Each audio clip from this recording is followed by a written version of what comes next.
Okay, so most of the questions I'm getting through my social media, through my lessons from students is how can I develop my English faster, especially business English.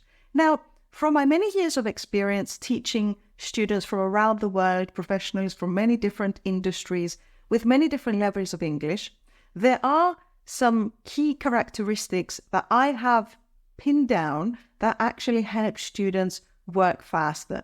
So the top students in my lessons usually follow a very specific kind of trend in the way that they're developing their language. Okay, first of all, they show up. The 50% of learning English, of learning any language, is showing up for your lesson, showing up for your homework, showing up for the exercises that you've planned to do. So consistency. The more consistent you are when you want to learn something, the better and the faster, of course, you're going to improve. So the first step is just show up. Okay, the second step is that these students will practice some homework in quotation marks. When I'm talking about homework, I'm talking about any kind of exercises that I will offer them or they will also think about, like reading, listening to different kind of business talks, doing some vocabulary exercises, doing some grammar exercises. So whatever we have planned for the next lesson, they will work on it. Number 3, most of these students are very curious. So even if I tell them to do, 5 things, they will probably come back with many questions, with another 5 questions.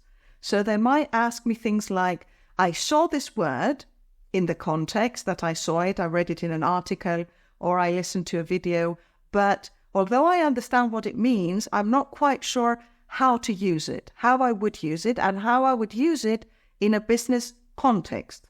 Okay, so there is always curiosity when they're going through their homework. Why would I use this word? How could it advance my confidence? How could it advance the range of my vocabulary?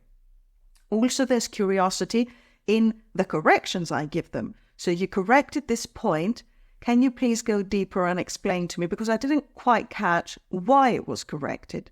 So can you please direct me to the piece of grammar that I need to study, or put it into a different context so I understand it better? So curiosity is key when learning not only a new language, when learning anything, when training for a new sport, in any kind of situation.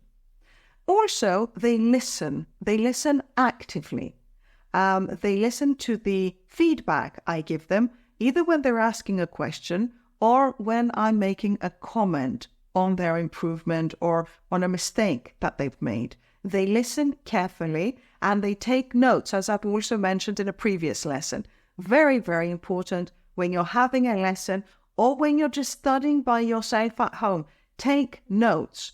Anything that you find interesting, anything that you're curious about going deeper into, write it down. Start a journal today where you're writing down, every day you're writing down a few interesting words, you're writing down some areas that you need to go deeper into, you're noting down mistakes that you've made. Okay, create a daily journal or a weekly journal, depending on how often you're studying English. Okay.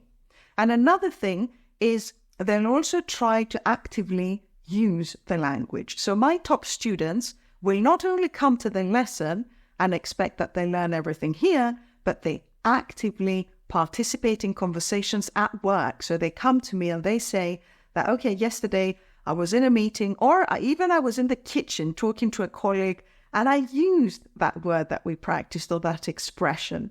And it really sounded good. And I feel that now that I've used it once, I'm going to use it many times again.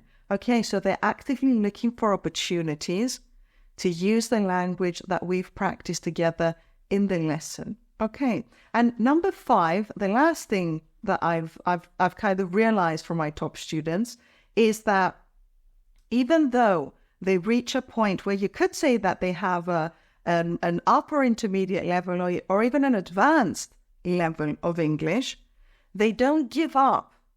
I mean, at that point, you can reduce the amount of lessons you have, okay, or reduce the the amount of time that you have contact with the English language by yourself, if you're studying by yourself, but you still have to incorporate it into your weekly schedule.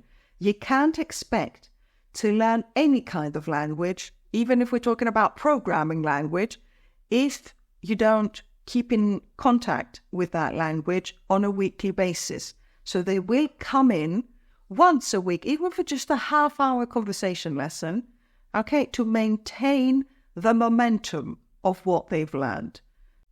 Okay, so especially if you're working in an international company and not a company where English is their native language, that's not really enough. It won't really cut it as an English practice experience, because people will be making grammar mistakes, people will be using probably different pronunciations. So you need to be actively practicing your English with a native speaker in order to make continuous improvements and also maintaining the momentum. Okay, so try to practice these 5 elements, and I'm sure that you will be on track developing your English in no time. Have a nice day.